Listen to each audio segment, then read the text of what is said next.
Strom bekommen, dachte ich, geil. Oh, dann konnte ich Wäsche waschen, konnte ich auf Richtig Toilette, Luxus. konnte ich duschen. Das ist ja der Wahnsinn dann. Mhm. Richtig Luxus. Und du kannst dir vorstellen, wenn du aus so vielen Jahren in Hamburg mal eine Zeit lang bei deiner Mama bist und deinem Stiefvater, dass du hast 5 Sterne, ist ein Scheiß dagegen. Also mein Geschirr ist alles. Mir wurde alles abgenommen. Ich konnte einfach genießen, den Ofen anmachen, habe morgens das geilste Frühstück bekommen und habe das einfach nur übelst genossen. War dann an Strom angestöpselt, habe Strom gehabt, dachte ich, geil. Wasser brauchte ich ja erstmal nicht. Mein Stiefvater sofort mir den Wassertankdeckel bestellt, da war ich noch gar nicht ganz da, war schon erledigt. Und ich dachte, wie geil kann es sein? Und dann Und sich ist das nochmal zurücklehnen und 10-mal genießen. kuscheliger im Van zu schlafen. Also ich Ist so. habe ja seit Tag 1 in Sibylle geschlafen und wann immer mir Mhm. jemand anbietet, dass ich irgendwo im Haus schlafe, sage ich, nee, ist eigentlich meine Kuschelhöhle da hinten. Also das ist das gemütlichste überhaupt. Das ist wie ein Panzer, es ist wie ein Schloss in einem. Ein Träumchen. Mhm. Ich Sieht auch gegen übelst alles. gemütlich aus. Ist Ja, so. es ist einfach übelst kuschelig und es ist einfach nur geil. Und dann ging auch schon meine erste Gasflasche leer nach Mhm. einer Woche. Und dann Hat eine Woche gehalten. eine Woche hat die gehalten. Ja. Mhm. Ich gedacht, ach du Scheiße, wenn das jetzt jedes Mal eine Woche ist, naja, okay. Dann hatte mein Stiefvater noch eine Gasflasche, die hat er mir dann ins Auto geparkt, die habe ich dann angeschlossen, alles gut. Was halt war, als die Gasflasche leer wurde, hat das sehr doll nach Gas gerochen in meinem Van. Ich sag dir Oh, aber ehrlich, mir hat das gar keine Angst gemacht. Gar echt nicht? nicht. Mm-mm. Okay. Nee, ich musste das erstmal kurz checken, wieso das so ist. Okay, Gasflasche Mhm. leer, Gasflasche abgeklemmt, gelüftet, hat es immer noch nach Gas gerochen. Mhm. Und dann habe ich so verstanden, dieses Display ist ja super, aber die Truma-Heizung, die ist da unten. Und wenn die weiterläuft, weil die denkt, Fehlermeldung, Zündung, Zündung, dann kann ja das ruhig sagen, es ist aus. Wenn der Hauptschalter nicht aus ist, zündet der halt weiter. Ist so, ja. Alles klar. Dann das gemacht, gelüftet, neue Gasflasche ran, dann ging es weiter. Supi, die Zeit da so genossen, verbracht. Habe da dann viel gearbeitet, weil da konnte ich natürlich an Strom. Ich habe natürlich auch meine Powerstation, aber ich hatte einfach noch ein paar Termine, bevor es für mich nach Skandinavien geht. Also auch Arzttermine Mhm. in Hamburg, Steuerberatertermine in meiner Heimat. Musste ja nun mal alles noch geregelt werden. Mhm. Dann habe ich mich auf den Weg nach Hamburg gemacht, weil ich da Hausarzt nochmal Termin hatte und bei meiner Zahnärztin einmal so die Kontrolle, Zahnreinigung, was auch immer. Mhm. Kannst ja besser dann da machen, wo du es eh schon gewohnt bist. Da habe ich dann vorm Penny geschlafen, in so einer Taxispur. Kenn ja den Ort seit 12 Jahren da. Also ich weiß, Mhm. da steht keiner, das interessiert niemanden. Egal. Und der erste Abend, weil ich da ja dann angekommen bin, das war noch voll schön, so ein bisschen so nostalgisch, so die alten Spaziergehrouten durchlaufen, total cool. Und dann an Tag 2, wo ich dann den Hausarzttermin hatte, musste ich ja noch eine Nacht da bleiben, weil ich den Tag drauf erst den Zahnarzttermin hatte. Mhm. Und da war es dann so, ich war genervt.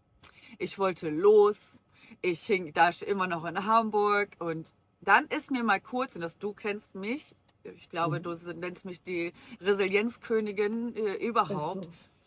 Aber tatsächlich ist mir das Nervensystem mal kurz durchmarschiert. Und das ist überhaupt nicht schlimm, das darf sein. Also ich meine, Das nach darf so wirklich vielen sein. neuen Sachen darf auch ich mal kurz denken, holy guacamole, das ist jetzt gerade viel. Mhm. Weil dann hat meine Mama angerufen und hat gesagt, pass auf, du kannst nicht mehr vor unserem Haus stehen wegen dem Strom, weil sich eine Nachbarin beschwert hat. Ich stand niemandem im Weg oder so. Ne? Und dann war Mhm. aber mein Gehirn, warte mal, ich bin 3 Stunden in Harz gefahren, hatte irgendwie 20% Batterie. Ich bin jetzt hier in Hamburg, die Batterie ist jetzt, naja, war ja dann 1,5 Tage, noch 10%. Wenn ich morgen früh aufwache, ist die wieder leer. Wenn ich Mhm. jetzt nur 2,5 Stunden dahin fahre und ich da nicht an Strom komme, habe ich ein Problem. Ja, Nächstes Drame, diese Probleme. ist so. Und dann ist mir kurz mal das Nervensystem durchmarschiert. Da dachte ich, scheiße, wenn jetzt alle 1,5 Tage die Batterie sofort leer ist, wenn ich einmal die Mhm. Woche Gasflasche leer habe. Da hatte ich ja, also ich denke so, was zur Hölle? Wie oft muss ich denn die Toilette? Das hatte ich ja auch noch nicht so ganz für mich Mhm. erörtert. Wobei ich Toilette schon freigeschaltet hatte zu dem Zeitpunkt. Das habe ich in meiner Heimat schon gemacht, um zu wissen, wie ist das. Das geht total klar. Aber kurzzeitig habe ich gedacht, ey, wenn du jetzt alle 2 Tage Strom brauchst, dann hast du gar nichts vorm Freistehen. Weil wenn du Ja, immer dann irgendwo hin musst an eine Steckdose, da dann, keine Ahnung, 5, 6, 7 Stunden stehst, bis dein Strom voll ist, das ist ja richtig für den Arsch. Irgendwann habe ich dann quasi wieder übernommen und dachte so, meine Powerstation, wie oft kann die eigentlich den Van laden? Dann bin ich mit ChatGPT wirklich alle Eventualitäten durchgegangen mhm. und ich kann mit meiner Powerstation einmal komplett meinen Van laden. Dann dachte ich, das ist schon mal Richtig gut. gut. Kann zwar dann nicht Mhm. arbeiten mit dem Notebook, aber so werden ja schon mal aus 2 Tagen 4 Tage. Mhm. Das könnte ich ja Kann man vorstellen, überbrücken so. es Ja, gab das keine ist. Sonne, nichts. Entsprechend habe ich auch nichts über Solar reingekriegt. Und es war ja nur Nebel, überall Nebel. Mhm. So, dann habe ich in Hamburg, stand ich dann irgendwann ein bisschen anders, weil du kannst ja nicht tagsüber dann vor dem Penny stehen.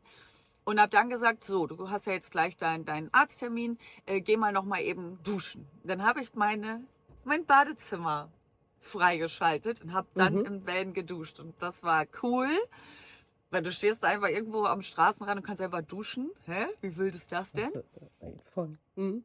Verrückt. Und dann aber ja natürlich einmal alles rauskramen, supi, Heizung dafür anstellen, also den Boiler anstellen, dass du warmes Wasser hast. Das hat super funktioniert. Na klar ist das ein Van. Du hast zu Hause einen Wasserdruck, hier hast du ein Wasserdrückchen. Mhm. Kommt das Okay, Wasser leicht noch raus. Mhm. kann man sich Muss ein vorstellen, bisschen ist länger. jetzt nicht die große Überraschung. Dann stehe ich unter der Dusche, alles klar, Shampoo fertig, supi, alles klar. Und dann stehe ich unter der Dusche beim Einseifen und denke so, hast du dein Abwasser, also du hast ja vom Grauwassertank so einen Ablauf, wo du dein benutztes Wasser ablaufen lassen kannst. Mhm. Habe ich den wohl wieder zugemacht? Oder stehe Oh ich hier nein. gerade im Schnee in Hamburg? Da hat es ja auch so übelst geschneit. Bilder und so zeige ich hier natürlich. Habe ich diesen Ablauf zugemacht oder habe ich hier gleich wütende Leute stehen? Und dann was ist aber meine Option, Angela? Ich stehe da, ich habe gerade mir Conditioner in die Haare gemacht. Das ist meine Mhm. Option. Soll ich jetzt in Hamburg am Straßenrand mit einem Handtuch und ein Handtuch auf dem Kopf raus ums Auto, um zu gucken, ob der zu ist? Da dachte ich, Nein, das funktioniert nicht. Mhm. no risk, Fertig no duschen. fun. Dann ist es so. Ist so. Dann während ich da stehe und das überlege, läuft eine Mutter mit ihrem Sohn vorbei, sagt der Sohn, guck mal, Mama, das Auto piepit.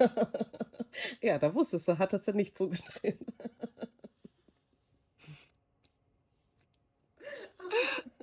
Das hatte ich Also wohl oft. geantwortet. Mhm. Da war nicht zugedreht, war nicht zugedreht. Ja, alles klar, aber auch da, was ist meine Option? Ich hatte keine Option. Ich konnte mich nur noch schneller duschen, alles klar, supi, fertig, Mhm. geregelt. Ist Passt. so. Dankeschön, tschüss. Ja, zum Glück Oh, hat dich keiner gesehen. nee, zum Glück hat mich keiner. Ja, der Junge hat mich ja gesehen. Der hat mich ja direkt outgecallt. Ey, ich dachte, du kleiner Teufel, du.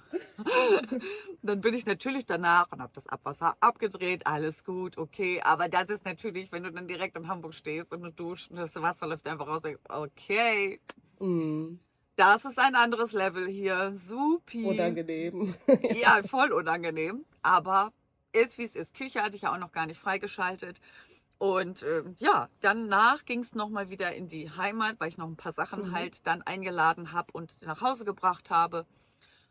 Dann bin ich wieder in die Heimat gefahren, um diese Sachen einfach noch kurz da einzulagern, noch einmal kurz alles auffüllen und vor allen Dingen nochmal an Strom vernünftig arbeiten, weil ich noch ein paar Projekte hatte, die erledigt Mhm. werden durften. Und ja, das habe ich dann noch gemacht, damit ich dann in Ruhe los kann. Dann bin ich Richtung Hamburg gefahren, hat auf so einem ja, sehr abgelegenen Stellplatz, Parkplatz dann geparkt und habe dann gedacht, ja geil, machst du morgen mal hier ein paar Bilder. Dann hatte sich aber ergeben, dass ich noch in der Nacht nach Hamburg musste, noch ein paar Sachen regeln.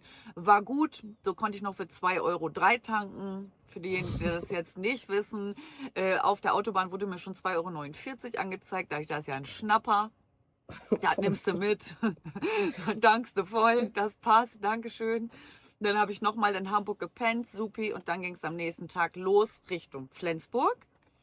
Mhm. Mega cool. Ich war da beim City Park. Die haben da einmal Parkflächen für Vans und für Wohnmobile in XL. Die haben da Wasserablass, Chemietoilette ablassen, Trinkwasser wieder aufladen. Also du kannst alles in kürzester Zeit machen. Das ist natürlich irre Voll cool. gut. Was Richtig ich noch gut. vergessen habe, ich war auf dem einmal, also als mein Nervensystem so durchmarschiert ist, habe ich Mhm. mir eine Stromladesäule rausgesucht und bin in, Scheiße, ich glaube, das war Detmold. Ich glaube, das war Detmold. Falls nicht, werde ich hier einblenden, was der richtige Ort war. Und Mhm. das war auch sehr cool, weil da konnte ich Strom laden. Das einmal, dann konnte ich den Van schön Mhm. voll machen. Brauchte ich zu dem Zeitpunkt aber gar nicht mehr, weil auf einmal lief das mit der Batterie besser, weil es wärmer war. Das war der Ah. Knackpunkt. Die Mhm. Kälte, wie bei einem E-Auto, Zieht. tut einer Batterie gar nicht gut. Dann habe ich die Mhm. Tiefen entladen vom Händler bekommen. Das war das eigentliche Problem. Und dann Mhm. stand da halt hier Grauwasser ablassen, cool. Und dann stand da halt auch Chemietoilette entsorgen. Und dann war da, ich zeig dir dieses Bild, nur diese türkise Säule. Mhm. Und da war eine Kette dran und das konntest du oben abnehmen. Und ich dachte, ob das ist das. Also es kann sein, dass ich mich jetzt hier übelst blamiere.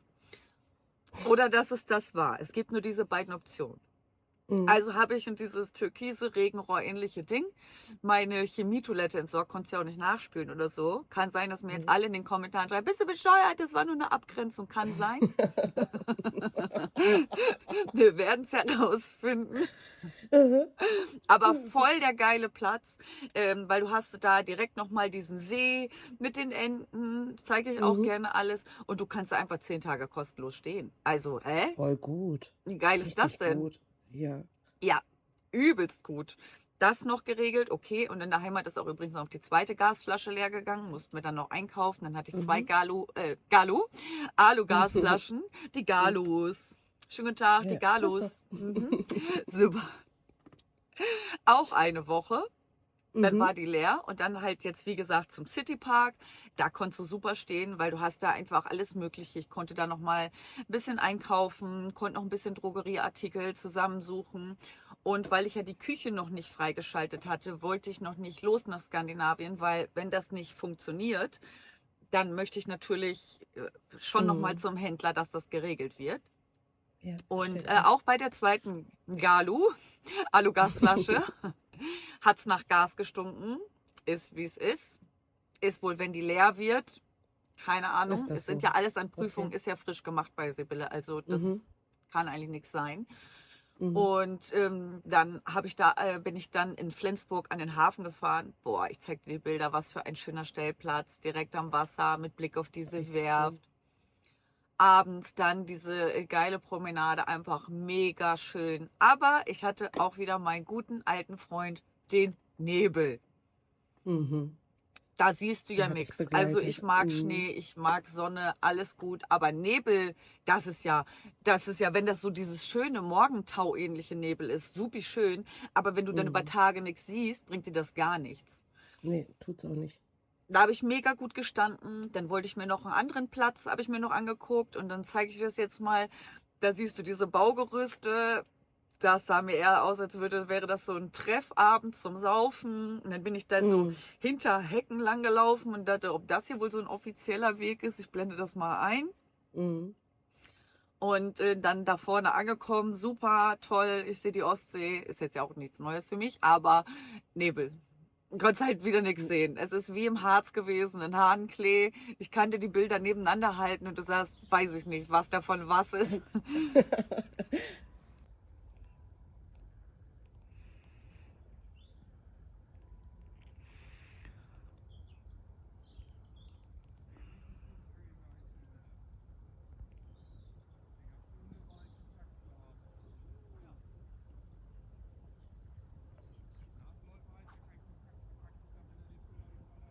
Boah, Schwäne sind ja wunderschön, ne?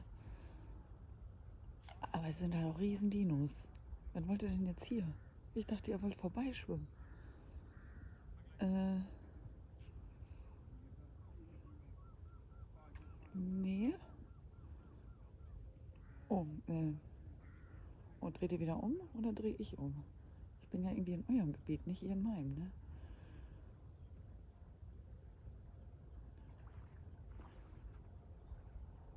hübsch. Brunhilde, es ist Sonntag. Oh, nicht so schnell. Wir haben doch Zeit. Herbert, gib Gas jetzt.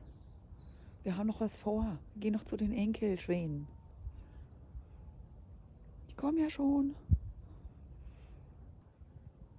Ja, Dann waren da noch diese super süßen Schwäne, die dann auf einmal kurz zu mir kommen wollten und dann aber trotzdem wieder weitergeschwommen sind, wie bezahlte Ektar. Richtig Mhm. schön, aber da wollte ich nicht stehen bleiben. Also bin ich wieder an diesen anderen Hafenplatz gefahren. Mhm. Habe mich diesmal auf die andere Seite gestellt, da war so eine Skaterbahn und so.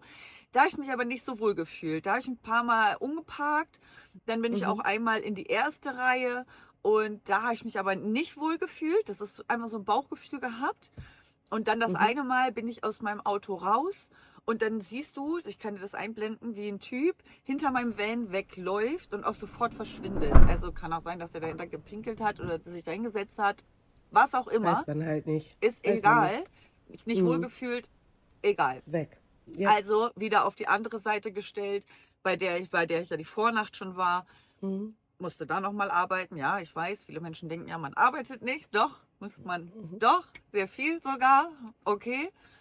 Und dann habe ich gesagt, alles klar. Dann habe ich da zum ersten Mal gekocht und so. Hat super funktioniert. Also da Voll gut. gibt es gar keine Schwierigkeiten. Ne? Man muss halt gucken, welcher Topf wo drauf, weil der eine ist für kleiner, der andere ist für größer. Mhm. Dann habe ich auch mein Geschirrwaschbecken freigeschaltet. Also das ist wirklich mini, ne? Das Lütt. Also wenn du denkst, Polly Mhm. Pocket Waschbecken oder das hier ist ein Polly Pocket, so hast du es ja mal genannt, weil man Ja. überall Mhm. irgendwas Und aufklappen Polly kann. Pocket auch so, ja. Mhm. Polly Pocket Auto. Das Waschbecken für Geschirr ist Polly Pocket. Mhm. Das Erst dachte Kleine. ich, komm, ich nehme das im Bad, weil das ist einfach viel größer. Und dann hatte ich Mhm. aber irgendwas mit Tomate und Paprika gemacht und dann hast du das da in dem Abfluss. Das ist keine gute Lösung. Ist auch nicht Rausgeholt. so nice. Mhm. Und dann bin ich doch wieder auf dieses Waschbecken gegangen. Und Mhm. ja, dann stand ja eigentlich fest, es funktioniert jetzt alles. Ich weiß, wie Strom geht. Toilette entsorgen, haben mir alle voll viel Schiss gemacht, dass das so doll stinkt und so übel eklig ist. Angela, das ist gar kein Problem. Voll gut. Ich schwöre, das ist gar Richtig kein gut. Problem. Ich weiß gar nicht, was da alle so ein Drama machen. Also für jeden, der mit Vanlife anfängt, das ist überhaupt nicht schlimm. Ich habe Mhm. Nadelwald-Duft an Chemie, die regelt. Mhm. Also Nadelwald kann meine Sachen Regelt. zersetzen. Das funktioniert. Sehr gut. Ja, voll gut. Das ist Muss man ja überhaupt auch nicht erstmal schlimm. alles selber ausprobieren, ne? Ja, Damit man das weiß. Mhm. die muss so alle 4, 5 Tage muss die entleert werden. Für jeden, der jetzt denkt, Mensch, das geht auch länger, mit Sicherheit, aber die Chemie kippt halt auch irgendwann. Und wenn ihr nicht Mhm. zur Kategorie gehört, dass ihr bluten könnt, ohne euch zu schneiden, dann bewertet bitte auch mein Toilettenverhalten nicht. Vielen Dank.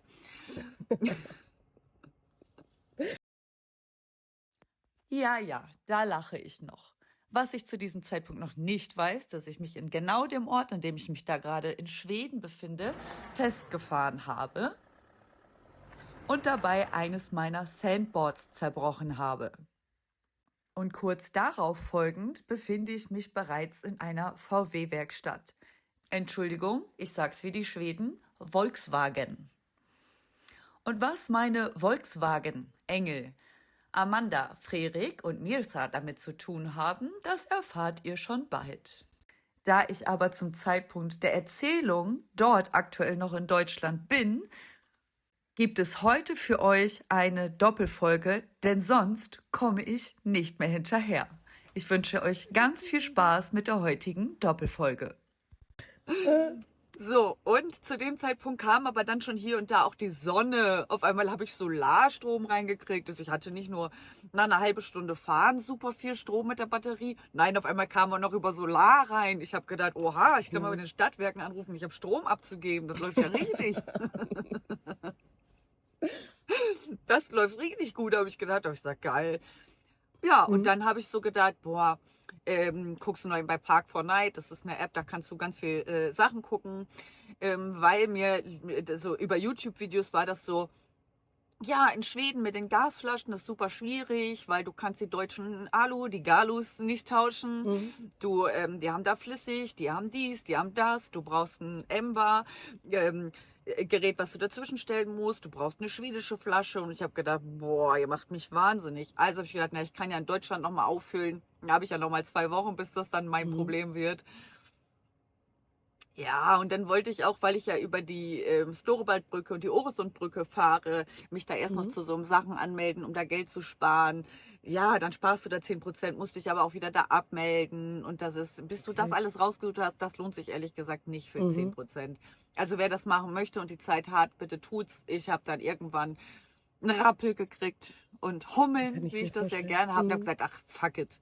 Dann fahre ich halt Einfach mit los. 1,5 Flaschen los und bin direkt nach Mhm. Dänemark. Voll gut. Ja, Einfach los. Ja.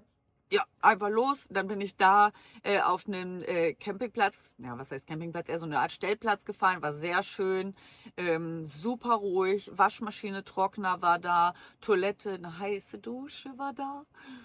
Für ein Zwanni, ja, super. Außer Richtig Wäsche gut. waschen, ne? Also, das ist ein Thema, da kommen wir irgendwann anderen noch zurück. 4 € pro Waschmaschinenladung, Oha. Ja, gut. 4 € pro Trocknerladung. Dann bist du bei einer Wäsche bei 8 Euro. Eine Wäsche 8 €. Das ist echt heftig. Und ich hatte 2 Runden zu machen Mhm. und der Trockner lief übelst lange und es war irgendwann sehr spät und ich hatte die nasse Wäsche noch in der Waschmaschine und im Trockner die Wäsche war noch nicht trocken. Mhm. Und dann habe ich immer gesagt, fuck it, wenn die das klauen wollen, dann habt ganz viel Spaß damit. Wäre jetzt ungünstig, das sind meine 4 Lieblingsoutfits, aber dann soll es so sein. Dann ist es Mhm. so. Und dann hab ich mich einfach schlafen gelegt, weil ich war eh die Einzige auf dem Stellplatz.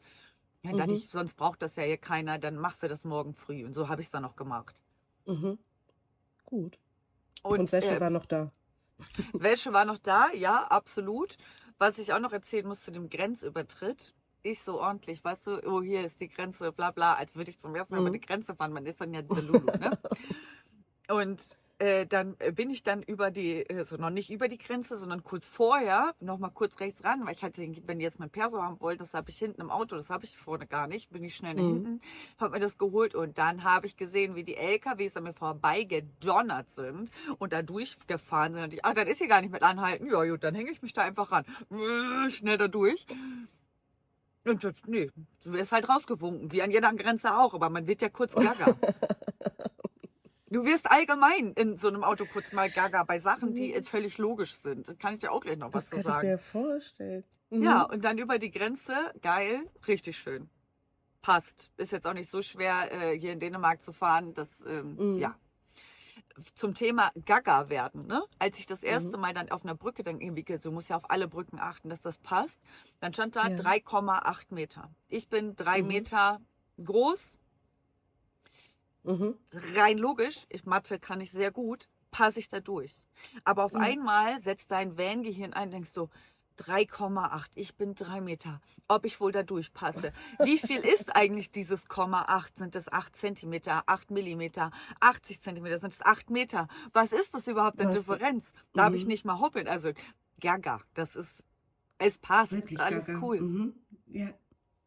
Aber du bist halt da ein bisschen vorsichtig. Oder ich bin kurz bevor ich nach Dänemark gefahren bin, auch noch durch so eine Autowaschanlage gefahren. Guck mal, da war ein Regenbogen. Mhm.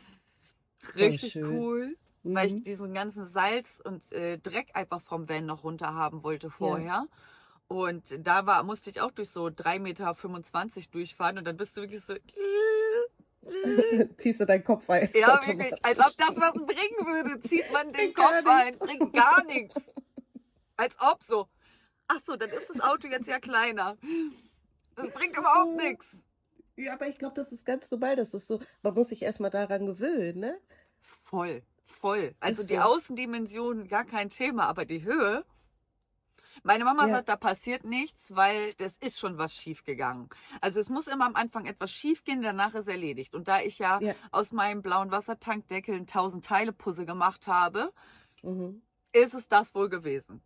Wir So, werden sehen. We will see. schlauer Ja, Satz von deiner Mama. Mhm. absolut. Absolut. So. Mama, Gruß geht raus.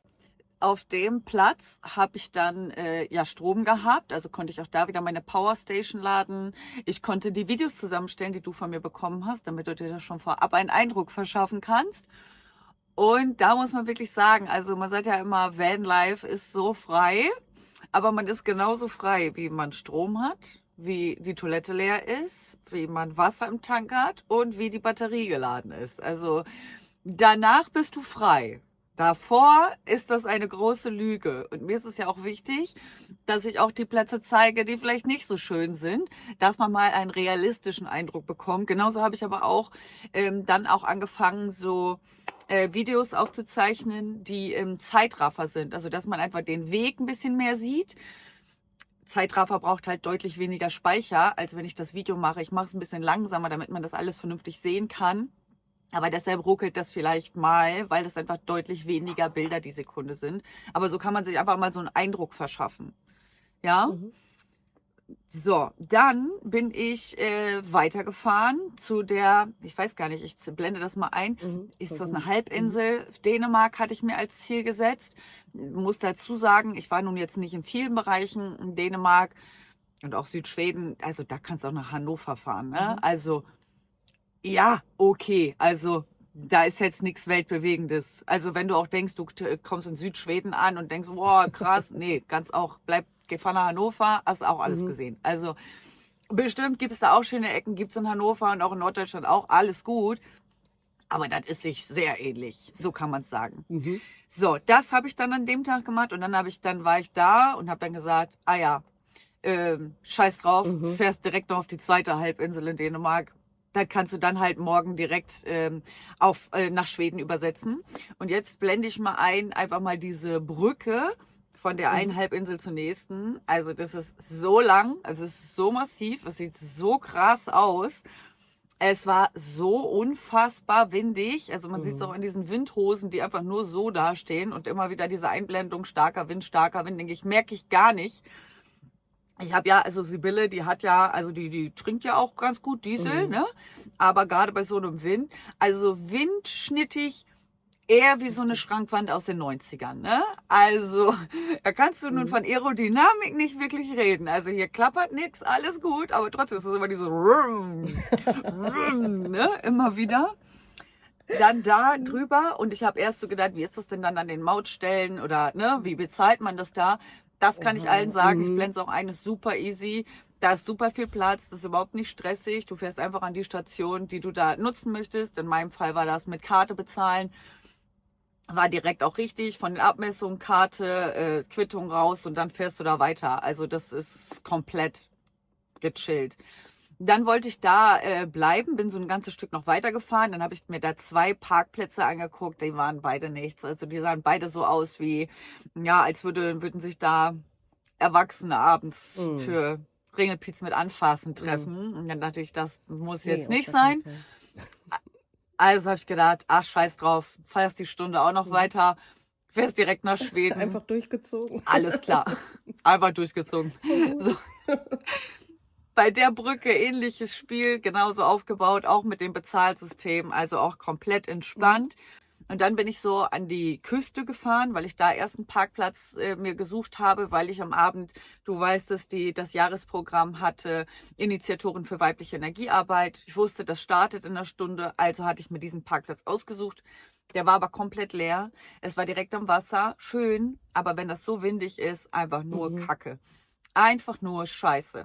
Also habe ich gedacht, okay, fährst du zu diesem Einkaufszentrum, dem Emporia, denn da musste ich den nächsten Tag hin, damit ich mir da eine Telia SIM-Karte holen kann für mein Modem.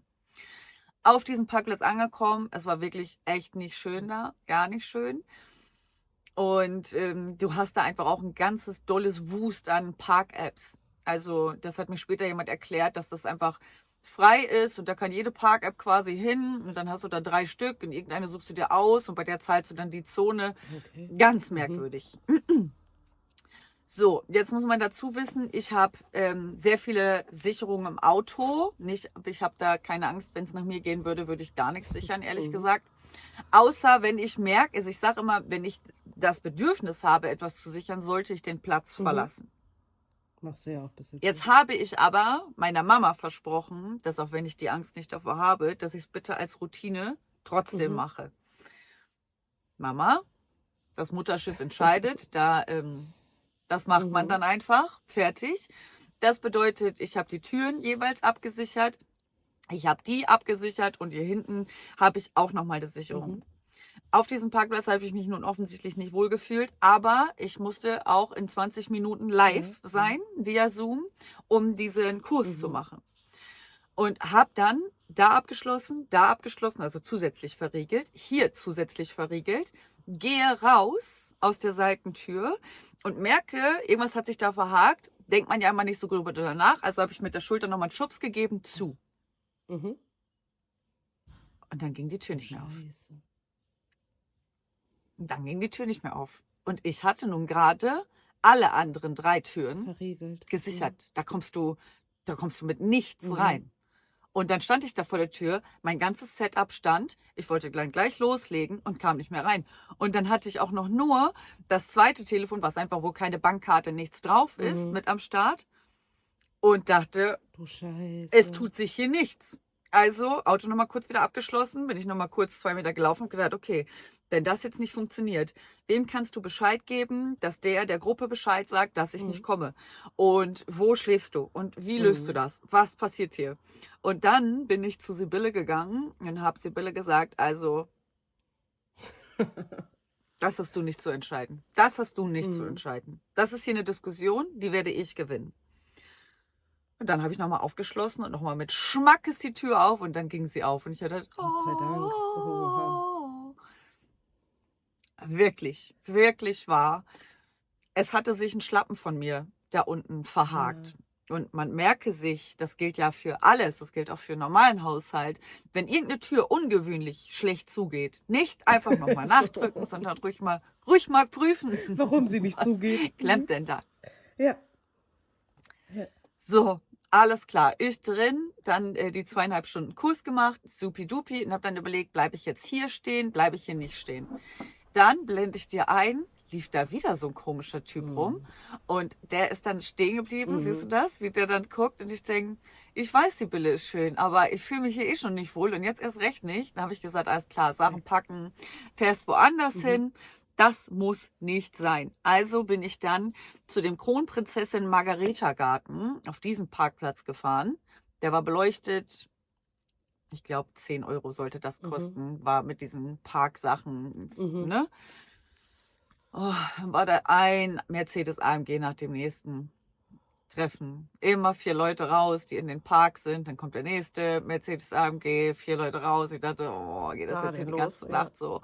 Sowas stört mich eigentlich nicht, aber die Energie hat mir nicht gefallen. Ich war übelst Mhm. müde. Das waren nun auch mehrere Grenzübertritte. Ich hatte keine Lust mehr. Und dann habe ich wirklich vorne auf meinem Fahrersitz gesessen, noch eine Stunde und habe mir das alles so angeguckt. Man sieht mich ja dann nicht Mhm. wirklich. Und dann habe ich noch diesen Aufkleber gesehen, warum auch immer der da hängt. Ne? Ja. Also dann klingt ja dieser Aufkleber und warum auch immer der in Malmö hängt. Crazy. Ich mag Mhm. Kölner. Ich mag Mhm. Kölner. Mhm. Ich habe gar kein Problem. Und ja, letztendlich bin ich Ja. da dann einfach eingeschlafen und habe gut geschlafen. Alles in Ordnung. Ist einfach dann auch manchmal ein bisschen viel und das darf Ja, auch sein. auf jeden Fall. So, dann ist die Gasflasche noch leer gegangen, noch an dem Mhm. Abend. Hat. Das war dann ja die dritte. Die hatte ich aber jetzt, kann 2 Gasflaschen Mhm. anschließen. Die ersten 2 hatte ich links angeschlossen. Die hatte ich jetzt mal rechts angeschlossen, weil ich wissen wollte, ob das dann immer noch Mhm. riecht. Hat es nicht Ah, gerochen. okay. Habe ich gesagt, okay, alles klar, dann fehlt da vielleicht irgendein Ventil, irgendwas. Aber solange das nur dann passiert, wenn sie leer ist, Mhm. okay. Habe ich kurz gedacht, boah, jetzt sind wir doch noch einen aufgefüllt. In Deutschland dachte ich, ach, scheiß drauf, das kriegen wir Mhm. hier schon raus. Dann bin ich wieder zu dem Emporia gefahren, diesem riesen Zentrum. Dort habe ich dann den Telia Store gesucht. Die haben mir super gut geholfen, dass ich dann die Karte habe für mein Modem. Und sah noch ganz gut aus, also muss man schon sagen. Schön Ne? geschrieben. Schön Mhm. Schweden, das kann man schon, muss man kann man so sagen. Und die ganze Zeit so fiktiver. Also ich wurde jetzt wahrscheinlich einfach als fiktive Person angelegt, weil du kannst das nicht also das sollten alle wissen, die das nutzen möchten. Man kann diese Telia-Karten auch so an der Tankstelle kaufen, aber du kannst die nur mit einem schwedischen Pass Aha. registrieren. Und weil das nicht geht und ich das wusste, weil ich davor informiert war, bin ich direkt zu einem Telia-Store und die haben mich dann quasi als fiktive Person angelegt. Okay. Wahrscheinlich kann ich jetzt damit Drogengeschäfte abwickeln, weil mein Name ist da nicht Oh. hinterlegt. Habe ich jetzt nicht vor, aber ich hätte die schwedische Nummer dafür. Dann hat das super gut funktioniert, war ich mega happy. Dann bin ich zu so einer Gasauffüllstation, wer das braucht. Man kann einfach bei der Park for Night App als Zusatz Gasservice anklicken und dann steht da meist schon drin, deutsche Flaschen werden problemlos aufgefüllt, bla bla bla bla. Dann bin ich da hingefahren, auch so ein Schnuckelchen. Mhm. Und dann kurz gefragt, deutsche Flasche, habt ihr die auffüllen? Ja, macht er, alles klar. Kurz ausgebaut, dann bin ich da hin, dann hat er die aufgefüllt. Das dauert keine Voll Minute, dann gut. ist die wieder voll. Also wer immer nach Skandinavien will und sich Stress macht wegen Gasflaschen, an jeder Ecke werden die aufgefüllt. Gar keinen Stress haben, einfach die deutsche Flasche Richtig mitnehmen. gut zu wissen. Mhm. Und dann war der fertig und dann hat er gesagt, er trägt mir die noch zum Auto. Aha. Und ich gesagt, Dankeschön, das ist aber sehr freundlich, vielen Dank. Und dann wollte der noch warten, dass er die noch ins Auto stellen kann. Aber ich habe natürlich unten Lebensmittelzeug stehen und muss das erstmal wieder rausräumen. Ich so, nee, danke, alles gut. Und ich räume das passt schon und so. Also ich sag mal so, nach 2 Minuten war sie wieder voll und ich musste sie nicht zum Auto tragen. Fand ich schon sehr Voll. nice. Ja, und dann ging es weiter.